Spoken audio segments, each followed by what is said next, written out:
Bismillahirrahmanirrahim. Assalamualaikum warahmatullahi wabarakatuh. Alhamdulillahi rabbil alamin. Wassalatu wassalamu ala asyrafil anbiya'i wal mursalin.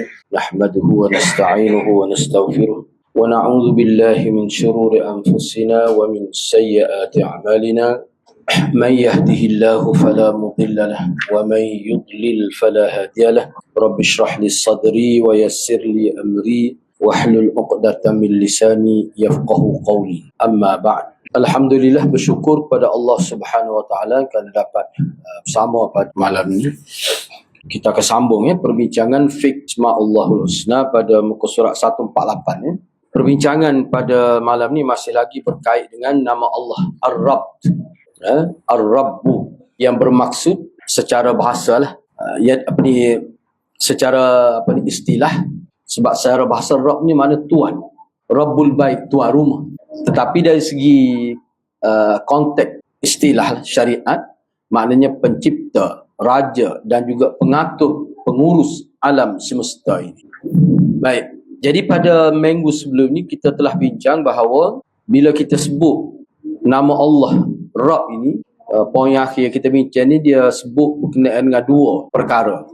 Mana rububiyah Allah ni dia ada dua bahagian. Yang pertama rububiyah ammah dipanggil. Rububiyah ammah. Mana rububiyah secara umum. Hal ini semualah. Semua ni maksudnya dari segi alam. Bila sebut alam termasuk manusia, Islam, kafir, semua Allah yang mentadbir dan menguruskan alam secara umum. Yang kedua rububiyah Allah dari sudut rububiyah khasah.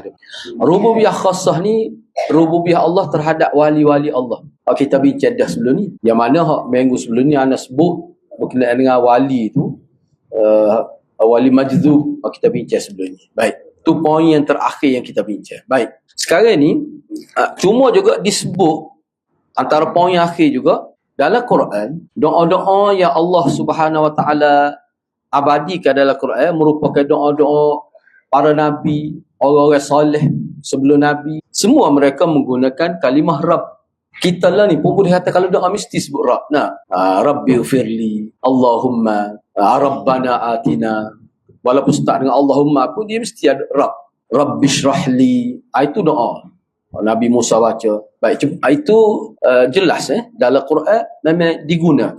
Okey, sekarang ni kita masuk perenggan kedua tu. Di sisi lain, keimanan hamba kepada Allah yang mengakui bahawa dialah Rabb yang sebenar. Kalau kita nak terjemah Tuhan ni tak tepatlah. Rabb dengan makna tadi. Dialah Rabb yang sebenar. Jadi kalau seseorang tu bila dia buat pengakuan dengan menyebutkan Rabb dalam zikir dia ke, dalam doa ke, dia akan mendatangkan keikhlasan dalam dirinya ketika beribadat. Tak kira ibadat tu dia betul doa, zikir, semaya, baca Quran. Sebab kita buat ibadat ni hendak boleh katakan kita ni tak tinggal sebenarnya. Bismillahirrahmanirrahim. Tak tinggal dengan nama Allah. Bismillahirrahmanirrahim. Maknanya proses mengembalikan ingatan kita kepada Allah itu. Lepas tu sebut pula doa Allahumma Rabbi zidni ilma Rabbi zidni ilma warzuqni fahma walhiqni bis-salihin. Walhiqna lah. Aku atas tengoklah domain. Sebut Rabbi. Dia akan mendatangkan keikhlasan semasa beribadat dan perasaan rendah diri, hina yang cukup tinggi di hadapan Allah. Allah Subhanahu wa taala berfirman, "Wa ana rabbukum fa'budun." Dan aku adalah Tuhan kamu. Aku adalah Rabb kamu. Lepas ni ana guna Rabb sebab dia tak boleh. Payah kita nak terjemah Tuhan ni tak mari. Kena terjemah kita sebut Rabb juga. Kena fahamlah. Dan aku adalah Rabb engkau. Fa'budun, maka sembahlah oleh engkau akan daku. Dalam ayat lain Allah berfirman, "Ya ayyuhan nas, u'budu rabbakum." Wahai sekalian manusia, sembahlah Rabb engkau. Semua kena ingatlah dalam bab tafsir bila sebut an-nas, ya ayyuhan nas, seruan ini bersifat umum dan maklumat selepas ya ayyuhan nas tu dia merangkumi semua manusia. Itu kaedah dia. Bila kata ya ayyuhan nas, maknanya dia bukan merujuk pada orang beriman. Tidak beriman pun sepatutnya kena begitu juga. Mana seruan Allah ini merupakan seruan yang umum pada seluruh makhluk dia, khususnya yang berakal, yang mukallaf.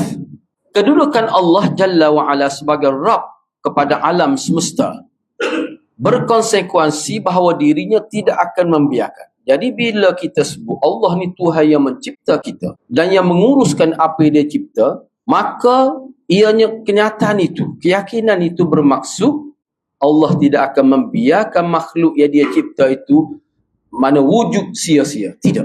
Allah tidak akan buat begitu. Allah tidak akan jadikan ciptaan dia ni sebagai ciptaan yang sia-sia. Tidak. Dan Allah tidak perintah dan tidak suruh. Tak mungkin berlaku. Maknanya apa? Maknanya perintah Allah dan suruhan Allah semuanya bermaksud supaya makhluk yang dicipta ini tidak menjadi sia-sia. Mana ada manfaat. Banyak kebaikan. Kalau dia nak ayatnya Allah, bila Allah nak kebaikan, maka Allah buatlah peraturan. Peraturan itu dalam bentuk kena buat dan kena tinggalkan. Ada yang berbentuk kena buat dan ada yang berbentuk kena tinggal. Itu maksudnya. Kerana itulah Allah menciptakan mereka. Justru Allah menciptakan mereka agar taat kepadanya dan menyembahnya dengan sungguh-sungguh kepada dia sahaja. Manusia yang berbahagia, dia panggil zumratus su'ada, kumpulan yang bahagia di hari akhirat, adalah orang yang taat dan sembahnya sahaja. Sebaliknya manusia yang dikira sebagai ahlus syaqawah, orang yang celaka di hari akhirat, adalah mereka yang tidak taat dan mengikut hawa nafsu. Ni hadrat, ma qadallahu alaihi. Perintah Tuhan, ketentuan Tuhan yang muktamad. Tak boleh nak bincang dah ni. Ini keputusan Tuhan yang muktamad. Kita setuju ataupun tidak setuju, itu langsung tidak memberi kesan pada Allah. Kesannya kepada kita. Sesiapa saja yang beriman kepada rububiyah Allah, kenapa lah? Rububiyah Allah. Dan reda kepada Allah sebagai Tuhan.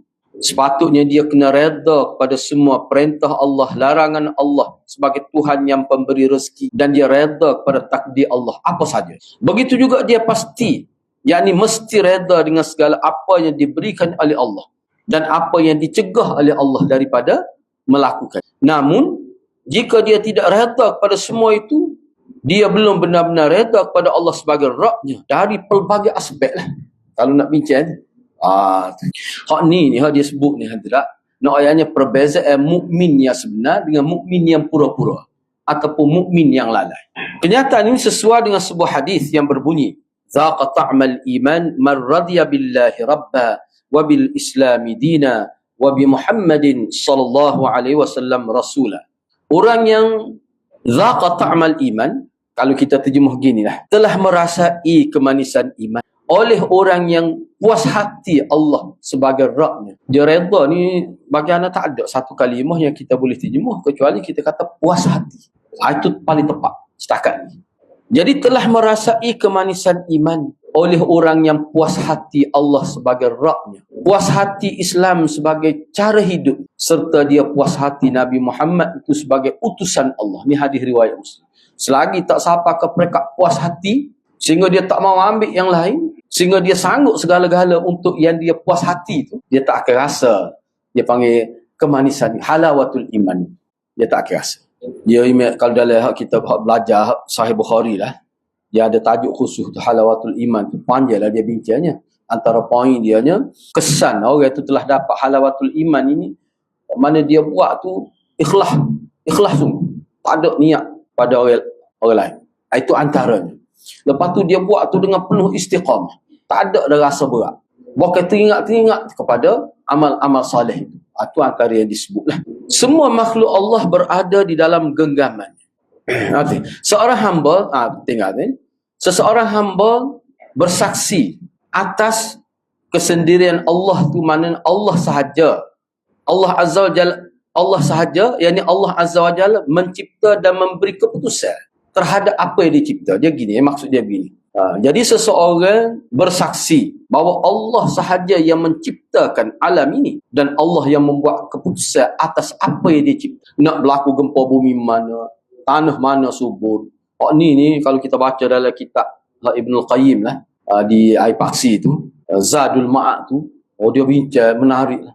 Bila Allah ciptakan, kalau dia nak jadi ke tempat ni mulia, misalnya Mekah Madinah, dia akan jadikan dan benda tu akan jadi dengan fadilatnya begini. Dan kalau orang lain cuba nak buat kita, tak jadi. Abrahah dulu pernah nak buat juga, tak jadi. Di dunia ni hadrat banyak tempat-tempat yang mana kerajaan-kerajaan kaya dia buat satu tempat supaya orang akan pergi setiap masa. Tak boleh nak lawan. Orang panggil haramain, dua tanah haram. Apa sebab Allah yang cipta dan Allah memilih untuk memberi fadilat pada tempat. Begitu juga bila Allah nak beri kelebihan pada kita ni, kita kata kira pokok kita lah. Allah nak beri kelebihan siapa ni di kalangan pokok kita ni? Bila Allah tentu hari tu lebih, dia akan jadi lebih ke mana? Tu dia panggil Allah ni lah. Allah yang mencipta dan Allah memilih untuk buat keputusan. Orang ini lebih, orang ini kurang.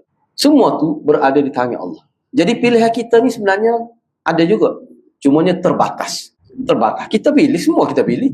Pilih nak isteri yang baik, nak suami yang baik, nak gini-gini. Tapi hak bolehnya tidak. Kadang-kadang tu sampai target pilihan, kadang-kadang tak sampai. Itu dia panggil pilihan daripada ikhtiar muqayyad. Pilihan tapi tidak mutlak. Allah ni bila dia cipta makhluk, dia berkuasa penuh untuk memilih, menentu.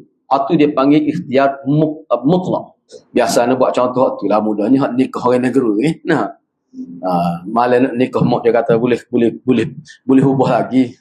Bila nikah esok mak dia pun kata telah berlakulah takdir Tuhan. Nak yang dia pilih Tuhan. Anu awal.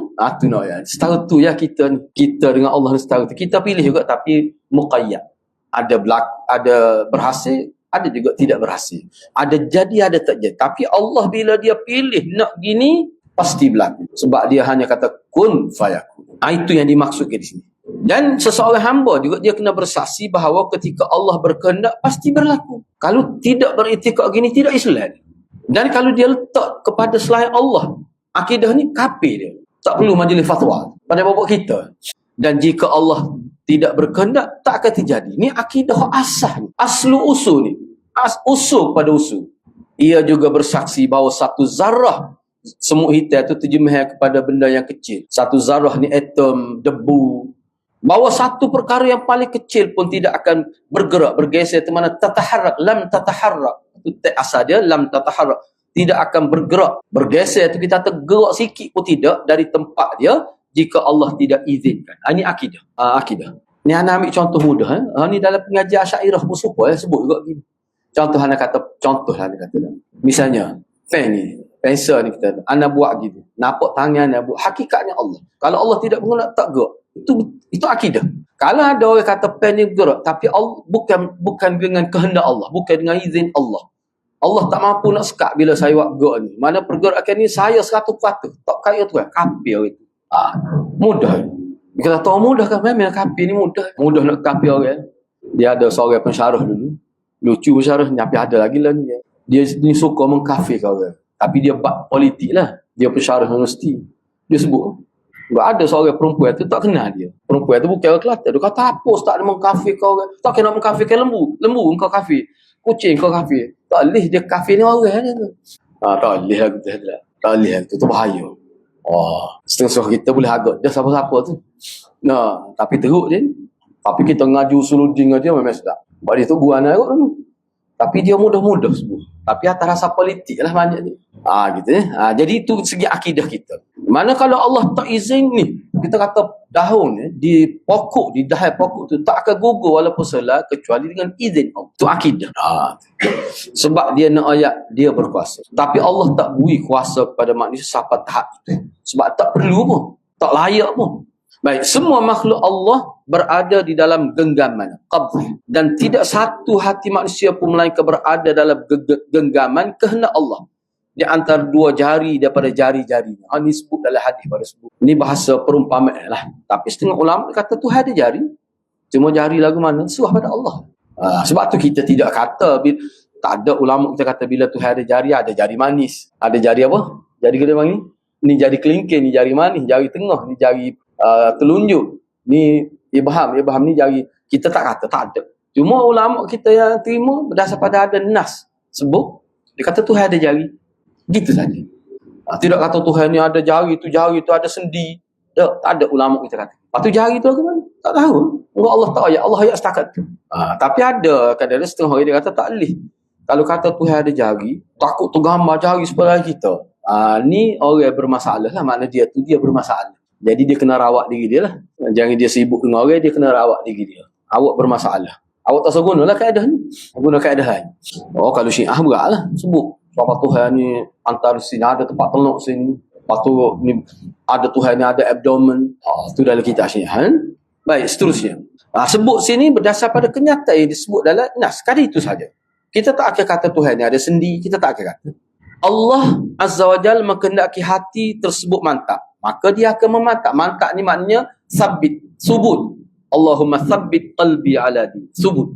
Kalau Allah nak hati seorang tu tetap teguh, Allah akan meneguhkannya. Sebab tu kita kena minta dengan Allah. Hadirat kena ingatlah. Ni kena faham dia punya konsep perbincangan kita ni menyabitkan Allah ni berkuasa dari semua sudut dengan maksud supaya kita berharap pada dia, supaya kita berdoa pada dia, supaya kita puja dia. Sebab orang kalau orang yang kita puja atas dunia tak ada sekarang. Tapi boleh dah kita puja. Sebab tu puja kepada selain Allah ada hak dia, ada batas dia. Sebab puja tu bukan hakikat. Kalau kita puja tu kadang-kadang ada seorang dia sesat, ada kelebihan. Kita puji dah. Sebab tu puji tu tidak boleh mutlak. Pujian itu dia muqayyad, dia ada hak dia. Tapi Allah mutlak. Tu dia nak ayat tu ya. Allah benar kita puji ayah kita, tapi jangan melampau. Allah benar kita puji tok guru kita, tapi jangan melampau. Sebab semua tu bukan mutlak. Kerana kelebihan sedikit tu pun Allah bagi. Sebab itulah dalam agama kita dalam konteks ajaran Nabi nak ajar supaya bila kita kagum pada seorang sehingga kita nak puji, kita angkat dia, tetap kita kena kata dulu Alhamdulillah, Masya Allah, berkat Tuhan dia mau jadi gini. Kena kaitkan kepada Allah kelebihan yang ada pada dia. Barulah kita ni terkawal pujian kita. Bahaya hadirat pujian yang tak terkawal ni. Dia boleh jadi ghuluun fis salih. Kena berhati-hati. Namun jikalau Allah menghendaki hati seorang itu tidak teguh, tidak mantap, muzabzabina, sekejap gini, maka dia akan memalingkan hati. Sebab tu Nabi ajar kita, Allahumma tsabbit qalbi ala dini wa ala ta'ati. Kesaksian tersebut, kita bincang atas tadi, kesaksian tentang Allah tersebut, itulah merupakan realisasi terhadap kedudukan ayat yang kita baca semua. Setiap kali salat kita baca, setiap rakaat, iyyaka na'budu wa iyyaka nasta'in. Hanya engkau sahaja kami sembah dan hanya engkau sahaja kami mohon pertolongan. Sebab apa? Sebab Tuhan ni maha segala-galanya. Maha terpuji, maha kaya, maha segala-galanya. Iaitu berdasarkan tuntutan ilmu dan kondisi. Jadi, kita sebut seperti tadi, orang panggil kesaksian kita. Allah sahaja menciptakan alam. Allah sahaja menguruskan alam. Allah penentu alam ni jadi macam mana. Dan seterusnya kita bincang tadi, hal tu berdasarkan kepada tuntutan ilmu dan hakikat. Kondisi. Di sini Allah Subhanahu Wa Taala menetapkan bahawasanya setiap hamba telah lama menyatakan dengan tauhid rububiyah. Lalu hal itu meningkat ke tingkatan tauhid ilahiyah ataupun uluhiyah. Dan dia nak ayat ni sebenarnya gapo dia sini mudah ya, dia nak ayat sini ya. Kalau kita tengok harap dia ni, manusia ni secara fitrah lah. Secara fitrah. Orang kafir kau gapo berdasar pada ayat Quran kita akan baca lepas ni, kalau tanya dia siapa dia cipta alam, dia kata Allah. Tu fitrah lah. Hak tu Nabi tak bermasalah. Semasa Nabi berhadapan dengan kafir Quraisy, golongan musyrikin, siapa sahaja kafir, Nabi tak bermasalah dengan Nabi tak bermasalah dengan siapa cipta alam ini. Semua akan jawab Allah. Allah yang lah macam mana dia faham tu. Allah ni lah, pencipta ni lah. Hak yang jadi masalah, siapa Nabi dihalau, Nabi nak dibunuh. Bila Nabi kata, Qul huwallahu ahad. Allah ni yang Maha Esa. Tak boleh sembah kecuali dia sahaja. Dia tidak beranak, tidak diperanakkan. Hak tu yang jadi masalah. Apa tu? Sebab konsep pemahaman Tuhan yang disembah ni, dia bukan esa, dia banyak. Dalam konteks masyarakat musyrikin pada waktu. Hak tu Nabi masalah. Lepas ni kita akan tengok beberapa contoh ayat Quran yang dibawa di sini dalam kitab kita ni. Ayat Nabi tak bermasalah dengan tauhid rububiyah dengan masyarakat Arab kafir Quraisy pada waktu. Sebab tu dia sebut sini pada dasarnya Allah menetapkan bahawa setiap hamba tu sebenarnya awal-awal lagi mereka menyatakan rububiyah Allah. Awal-awal lagi. Tak balah bab ni. Yang kita tak pernah dengar pun, kita baca kitab kau, kita dengar mengajar kau, ada pokok kafir Quraisy kata Tuhan Lat, Manat, Hubal yang menciptakan. Tak ada. Dia tak akan kata gitu. Sebab fitrah dia tak boleh terima. Dia hakikat begitulah juga. Lalu tauhid rububiyah itu yang sudah ada dalam fitrah manusia itu, dia meningkat ke tingkatan untuk menyembah Allah sahaja. Tauhid uluhiyah tu anda terjemah menyembah Allah sahaja. Sebab tauhid uluhiyah ni ada juga sesengah ulama dia guna tauhid ibadat. Tauhid uluhiyah ni ada juga setengah ulama dia tukar tauhid ibadah. Mentauhidkan Allah dari sudut sembah. Sesungguhnya jika seseorang hamba tu yakin dengan sebenarnya, maka dia tidak akan menjadikan Tuhan yang disembah selain Allah. Kalau dia yakin seperti itu, keyakinan yang pertama kali melekat dalam hati seseorang hamba adalah tauhid rububiyah. Itu dulu. Kemudian meningkat pada tauhid uluhiyah. Hal ini seperti seruan Allah kepada hambanya dalam Al-Quran dengan jenis tauhid rububiyah ini, lalu berpaling ke jenis tauhid yang lain. Allah membantah kenyataan mereka. Kemudian Allah memaksa mereka mengakui, kemudian memberitahukan bahawasanya mereka membatalkannya lantaran telah menyekutukannya dengan tauhid uluhiyah, seperti mana firman Allah. Baik, kita cuba hurah pada ayat ini. Contohnya surah Az-Zukhruf misalnya, wala in sa'altahum man khalaqahum la yaqulunna Allah fa anna yufakun. Jadi wala in sa'altahum man khalaqahum la yaqulunna, ada garis buat nombor 1 rububiyah, tulis rububiyah. Fa anna yufakun, hatu tulis nombor 2 uluhiyah. Apa maksudnya ni anak baca terjemah, tidak terjemah sini, anak baca secara mudah. Wala in, dan sesungguhnya jika, sa'alta, engkau tanya, hum, akan mereka ni siapa? Kafir Quraisy tu, musyrikin. Man khalaqahum, man siapakah? Khalaqahum, telah menciptakan mereka. La yaqulun, sesungguhnya pasti. Kena terjemah sesungguhnya pasti. 2 ayat penegas. Sesungguhnya pasti mereka akan jawab Allah. Padahalnya Allah tu tak ada nama berhala tu. Allah ni, nama Allah ni tidak pernah diberi pada berhala-berhala. 360 ketua tak ada. 360 tokoh ada. Tak ada sah pun nama Allah. Tapi kalau tanya siapa dia buat kamu, siapa buat langit, dia kata la yaqulun Allah. Padahal hak Tuhan dia semua tu tak ada sah pun nama Allah. Jadi hak tu secara apa tu? Rububiyah. Dia ngaku. Kemudian Allah kata fa anna yufakun. Maka kenapa engkau dipalingkan? Dipalingkan sini, kalau kita nak terjemah, kita boleh terjemah. Jadi kalau gitu, kamu sudah mengaku Allah itu sebagai yang menciptakan segala-gala, termasuk kamu sendiri, kenapa tak sembah Allah? Itu fa'anna yufakun. Kenapa tak sembah Allah? Mudah yang nampak, tapi selak ke, tak nak jawab pun. Tak nak ayat apa-apa. Sedangkan yang menciptakannya hanya Allah. Benar siapa ke tidak? Yang menciptakan segala Allah. Tapi kamu sembah batu. Batu tu diciptakan oleh Allah. Tak boleh tu. Sepatutnya, bila kamu sudah terima Allah sebagai pencipta segala-gala, sepatutnya Tuhan itulah yang kamu sembah. Isu dia ni, fa'anna yufakun. Apa yang memalingkan kamu daripada sembah Allah? Maknanya hati kamu sudah terima dah Allah tu gagah perkasa sebab dia menciptakan segala-gala. Semua ni hadirat, mudah ya jawab dia. Semua ni terhalang kerana kena penyakit ghuluwun fis salat. Tu jawab dia. Tu sebenarnya. Apa tu? Sebab berhala tu sebenarnya adalah simbolik pada orang-orang soleh di zaman Bani Israel. Itu bahaya nak ayat ghuluwun fis salihin ni. Melampau memuja orang soleh ni hadap bahaya. Di sini sebenarnya kalau kita nak jawab dengan mudah, kekafiran mereka kerana tawassul dengan orang mati. Itu sebenarnya jawapannya. Kita nak marah saya nak putih mata ke tak? Itulah hakikat. Sebab tak nak sabar. Cuba fikir, nak sabar ke dia sembah batu? Nak sabar ke dia pergi minta dengan batu? Tak nak sabar. Batu tu sebagai simbolik. Sebab tu batu tu, kalau kita panggil berhala yang diukir tu, semua dia beri nama orang-orang saleh. Nama orang saleh di zaman Bani Israel. Suwak, Suk, kemudian kita kata Lat, Hubal, Manak, semua tu nama orang saleh zaman Israel. Jadi makna bila dia pergi mengadap berhala, hakikatnya dia sedang minta pada orang mati, bawa masalah dia kepada Allah. Hak tu jadi syirik gitu je. Jelas dia ada. Adalah lagi yang lainnya, tapi tu asal dia. Ya tak setara Abu Jahal sembah batu, tak nak siapa. Dia ada konsep di sebalik tu. Gede. Mengapa tu? Maknanya hak tu yang menyekat dia jadi pada tauhid dia jadi betul. Bahaya tu. Sebab tu bacalah kitab mana-mana pun kajaran salah ni. Hak paling besar sekali punca syirik kerana ghuluwun fis salat. Berat atau berat? Yang main-main lah tu. Jadi maksud ayat ini adalah ke mana kamu palingkan kesaksian bahawa tiada Tuhan yang layak disembah selain Allah dan ibadat hanya kepadanya, padahal kamu sudah bersaksi bahawa Allah itu Allah yang sepatut kamu sembah. Allah itulah yang menciptakan alam.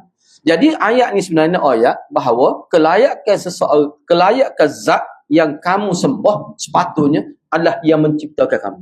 Itu sebenarnya Allah nak ayat. Kelayakan Tuhan yang kita nak semuanya, dia cipta kita. Hak ni hadrat orang bodoh pun boleh faham. Ni kaedah tauhid yang dibawa oleh Quran ni mudah faham. Tidak duk belik-belik sampai 20 kali ngaji pun tak faham. Mudah. Allah berfirman lebih kurang ayat tadi jugalah, kullimanil ard wa man fiha in kuntum ta'lamun sayaqulun lillah qul afala tadhakkarun. Tu ana baca berdasar pada ayat maksudnya. Qul, katakanlah wahai Muhammad, limanil ard, ni bumi ni milik siapa? Wa man fiha, dan isi ada dalam bumi itu semua tu milik siapa? In kuntum ta'lamun, jikalau kamu benar-benar mengetahui. Allah perintah Nabi tanya pokok musyrikin itu. Sayaqulun, pasti mereka akan jawab lillah, milik Allah semua. Dia jawab. Dia tak kata langit, bumi, isi bumi ini milik berhala. Dia tak kata. Sebab berhala dia, tak nak agak dia. Sayyidina Waqar pernah cerita dalam satu riwayat. Sayyidina Waqar ni antara sahabat Nabi yang tak pernah tunduk pada berhala. Tak pernah pergi tafakur pada berhala. Jadi ayah dia rusing, dia tengok, wah anak dia tak jadi sejid ni. Tak ada nampak duk ibadat ni. Akhir sekali ayah dia bawa Sayyidina Waqar masuk dalam berhala, dia duduk situ, dia tubik. Dia suruh Sayyidina Waqar ni menghayati dia punya Tuhan dia ni. Sayyidina Waqar pun cerita lah. Dia tengok ke berhala. Akhir sekali dia kata, lapar ni, dia kata. Dia kata ke berhala. Dia dengan berhala, ayah dia tubik. Lapar ni. Ni anak terjemah ke bahasa muda. Tak ada ke makanan. Dia minta makan dengan berhala. Dia kata tak kata apa senyap. Sepatutnya kalau tak ada, oh ya tak ada. Kita tak marah kalau tak ada. Senyap. Dia nak ayatnya, saya nak wakil ayatnya, dia langsung tak boleh terima ketuhanan berhala. Tak boleh terima langsung. Fitrah dia tak boleh terima. Nak kecek tak boleh. Nak berdialog tak boleh. Tak boleh apa-apa. Dia kerah gitu. Sebab tu anak kata, itu simbolik. Bila kata simbolik, dia jadi harus berlaku. Jadi halal berlaku. Sebab tu sebenarnya isu paling besarnya ulul. Dia nak ayat, saya nak makan ayat dalam riwayat tu bahawa dia tak boleh terima sebab akal logik dia tak boleh terima. Tu orang panggil fitrah lah sebenarnya. Baik, tak apalah. Kemudian di akhir ayat tu, bila mereka pasti akan jawab lillah, maka Allah pun suruh Nabi tanya sekali lagi, kul, katakanlah wahai Muhammad pada mereka, afala tadhakkaru, maka apakah kamu tak ingat, kamu tak faham. Tadhakkaru ni sebenarnya panjang lah. Kalau setengah ulama kata tadhakkaru ni, apakah kamu tak ingat. Ingat ni maksudnya dia kaitkan dulu tu, qalu bala syahidna tu lah.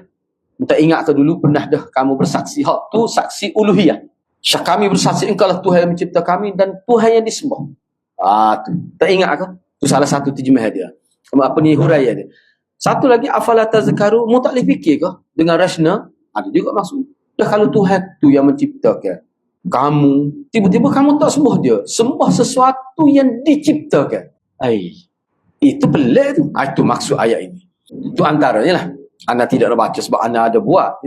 Dalam tafsir lah ini. Cuma yang kita nak fokuskan di sini, pengakuan Allah sebagai pencipta makhluk sepatutnya sudah cukup untuk menjadi bukti dia layak disembah. Cukup dah. Tak ada dalil lebih besar daripada itu. Mana kalau Quran ni, kita kata Quran ni bersifat ilmiah.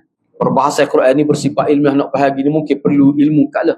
Tapi secara mantik, secara logik, kamu percaya ke Allah menciptakan segala-gala? Siapa menciptakan kamu? Allah. Lepas tu apa tak semua Allahnya? Dia semua batu. Batu tu termasuk yang Allah cipta. Orang tak cerdik pun boleh faham. Dari segi logik. Dia gini hadirat. Anda nak sebut sikit lah. Hak ni hak kita duk bincang ni sebenarnya dia perbincangan nak ayatnya bahawa bila kita kata tauhid itu sesuai dengan fitrah manusia, dia mesti mudah sifat dia. Tu. Bila kita kata tauhid ni fitrah manusia, sebab tu bila ada ustaz yang kata Tuhan tidak berada atas arahmu, bila dia kata Allah dia syarat gitu, dia kena balik angin dia. Mana hak mula-mula tadi fitrah. Lepas tu hak ngaruk tu, baru tu hak dia ngaruk dia lah. Hak fitrah. Dia kesebut. Kata tak boleh buat gitu, dia nampak Tuhan duduk atas pula. Dia pun turun. Turun tidak ke bawah kan. Pelik. Ana pun tak faham ustaz ni. Dia pun pening. Lepas tu dia pun suka atas diri dia sendiri. Ini antara contoh makhluk yang ganjil. Ini antara contoh makhluk yang ganjil. Sebab tu hadirat, mana jawapan ni jawapan fitrah. Jadi kamu sembah berhala. Berhala dibuat daripada apa? Batu, kayu, mungkin bahan-bahan lain. Semua tu adalah makhluk yang diciptakan. Kenapa banyak ayat Quran sebut khalaqas samawati wal ardh? Sebab itu alam yang manusia boleh faham. Manusia bodoh pun dia boleh faham. Alam ni yang kita nampak di bumi dengan langit. Itu dia. Di luar daripada tu tak tahu. Kayu, batu, semua ni termasuk ma fil ardh wa ma fiha. Tadi mana ayat tadi? Kulli manil ardh wa man fiha.